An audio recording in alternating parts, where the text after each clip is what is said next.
بسم اللہ الرحمن الرحیم۔ ٹوٹتا ہوا خاندانی نظام اور موجودہ دور کے چیلنجز، اس میں نے پچھلے پروگرام میں خاندان کیا ہوتا ہے اور ماضی میں خاندان جب ٹوٹتے تھے تو وہ ٹوٹتے نہیں، الگ ہوتے تھے۔ آج ہم یہ بات کریں گے کہ آج موجودہ دور میں کیا چیلنجز درپیش ہیں۔ آج شادی ہوتی ہے لڑکی کی تو وہ اکثر ایسا ہوتا ہے کہ اپنے وہ جو ویڈنگ ہال ہوتا ہے جہاں شادی کی تقریب ہو رہی ہوتی ہے وہاں سے وہ سیدھی جاتی ہی اپنے گھر میں ہے۔ تو روایات میں اور قدروں میں تبدیلی کا جب اس طرح سے آغاز ہوا تو جو بانڈنگ تھی رشتوں کی وہ کمزور ہونے کا عمل شروع ہوا۔ یہ نئے دور کے چیلنجز میں ایک بات آئی ہے۔ اس میں وہ جہیز کے مطالبات اور سسرال کے سمدھیوں کے جھگڑے وہ میرا موضوع نہیں ہے، میرا موضوع گھروں کے متعلق ہے۔ میں آپ کو اس میں ایک انتہائی حیران کن ایک نیا وہ تصور دینے لگا ہوں جس کی طرف آپ لوگوں کا دھیان نہیں گیا ہوگا۔ آج ہمارے خاندانی نظام کو توڑنے والے لوگوں میں لوگ نہیں، MNCs, multi national companies ہیں، کارپوریٹ ورلڈ ہیں۔ آپ کو حیرت ہوگی کہ یہ لیور برادرز، یہ میکڈونلڈز، یہ KFC یا دوسرے ادارے، ان کو ہمارے گھرانوں کے نظام سے کیا مسئلہ ہو سکتا ہے؟ ان کو بہت بڑا مسئلہ ہے۔ آپ یہ دیکھیے کہ میں نے پچھلے پروگرام میں ایک گھر کی مثال دی تھی جو ایک مرلے پر مشتمل تھا، ایک مرلے سے بھی کم جگہ تھی تھوڑی سی، 13 افراد اس میں رہتے تھے۔ جب میں پہلی دفعہ گیا تو وہ مجھے بیٹھنے میں اس میں میرے سر جو ہے وہ چھت سے لگ رہا تھا اور میں حیرت میں تھا کہ کتنی محبت سے یہ لوگ رہتے ہیں۔ اب وہاں کیا تھا؟ ایک پنکھا تھا 13 لوگوں کے لیے۔ اس کی ٹپیکل مثال دے کے پھر میں آج کے دور پہ آپ کو لے آؤں گا۔ ٹی وی اس گھر میں تھا ہی نہیں، محلے کا جو ٹی وی تھا 40-50 گھروں کا وہ وہاں باہر جو مشترکہ سیم تھا وہاں کسی ایک کے گھر تھا تو وہ باہر رکھتا تھا۔ ٹیلی فون جو تھا اس پورے ایریے میں ایک تھا جو PTCL تھا، کسی کو فون آتا تھا تو وہ اس کے گھر جا کے سنتا تھا اور وہ کچھ ضروری ہوتا تھا تو سنا جاتا تھا۔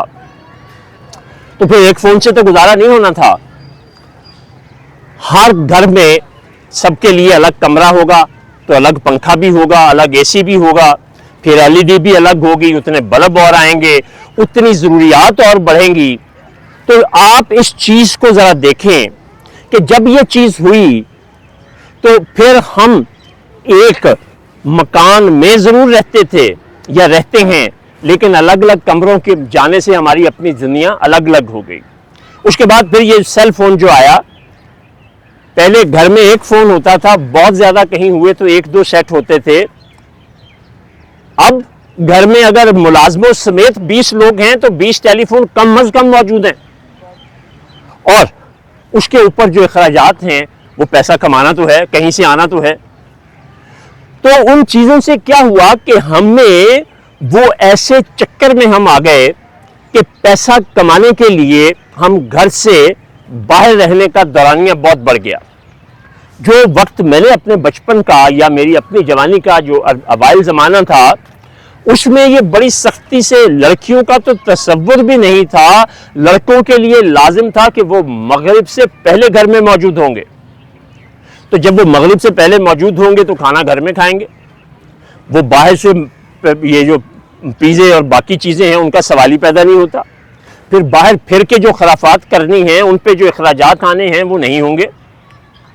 تو وقت کے ساتھ ہوا کیا کہ ہم نے ان کمپنیز کے زیر اثر آ کے رشتوں کو مادیت میں تولنا شروع کر دیا، جس کے نتیجے میں آپ کو انتہائی حیرانی ہوگی کہ بیماریوں کا ایک لامتناہی سلسلے نے ہمیں جکڑا۔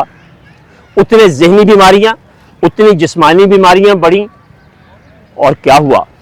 ان کی دوائیاں اتنی زیادہ بکتی ہیں۔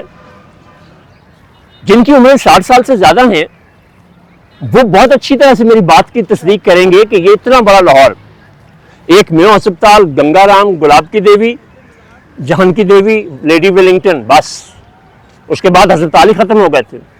آج ہر گلی گلی میں کتنے بڑے بڑے ہسپتال ہیں، سب آباد ہیں۔ تو یہ ساری کی ساری چیزیں کیا کر رہی ہیں ہمیں اندازہ ہی نہیں ہو رہا۔ تیری بربادیوں کے مشورے ہیں آسمانوں پر اور ہم اس بربادی کا حصہ بنتے چلے جا رہے ہیں۔ تو اب یہ فیصلہ آپ کو کرنا ہے کہ آپ نے ان کارپوریٹ ورلڈ کا شکار ہونا ہے یا اپنے گھروں کو بچانا ہے یا چھوٹی سے بڑی گاڑی کو زندگی کا مقصد بنانا. دیکھیں جب ہم معاشرتی اور اخلاقی قدروں کو چھوڑتے ہیں تو پھر ہمیں پیسہ چاہیے وہ حلال سے ہے یا حرام سے ہے. اس سے ہمیں جب غرض اور تمیز ختم ہو جاتی ہے تو اس کا جو اثر ہے وہ خاندانی نظام پہ تھوڑا نہیں بہت زیادہ ہوتا ہے. بہت شکریہ.